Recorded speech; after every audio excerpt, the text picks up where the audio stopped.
Programang ito ay rated SPG, striktong patnubay at gabay ng magulang ang kailangan. Para hindi paghinalaan ay babalik nga sila Tanggol sa pagtatrabaho kay Senyor Facundo.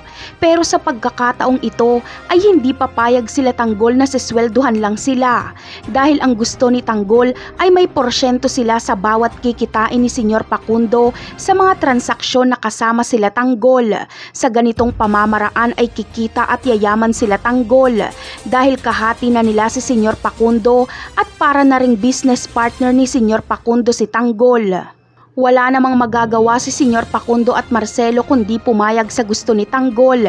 Kailangan na kailangan kasi nila sila Tanggol dahil babanggain nila ang mga Montenegro. Talaga namang maganda itong naisip ni Tanggol. Natuto agad siya kay Divina kung paano magpayaman. Naging utak negosyante na si Tanggol.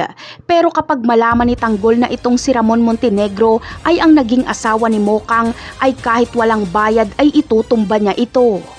Pagkatapos ng usapan nila Tanggol at Senyor Facundo ay tinawagan naman ni Divina si Tanggol dahil may buyer na daw umano ang diamante.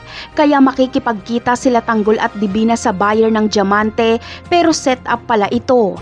Kaya magkakabakbakan at darating pa ang mga pulis. Malalagay sa panganib ang buhay ni Divina pero ililigtas siya ni Tanggol. Kaya utang ni Divina ang buhay niya kay Tanggol. Sa mga parating na episode naman ay may madidiskubre si Catherine sa pagkatao ng asawa niyang si Jesus. Makikita kasi ni Catherine ang school ID ni David at dito ay magtataka siya kung bakit David ang pangalan nito at hindi Jesus.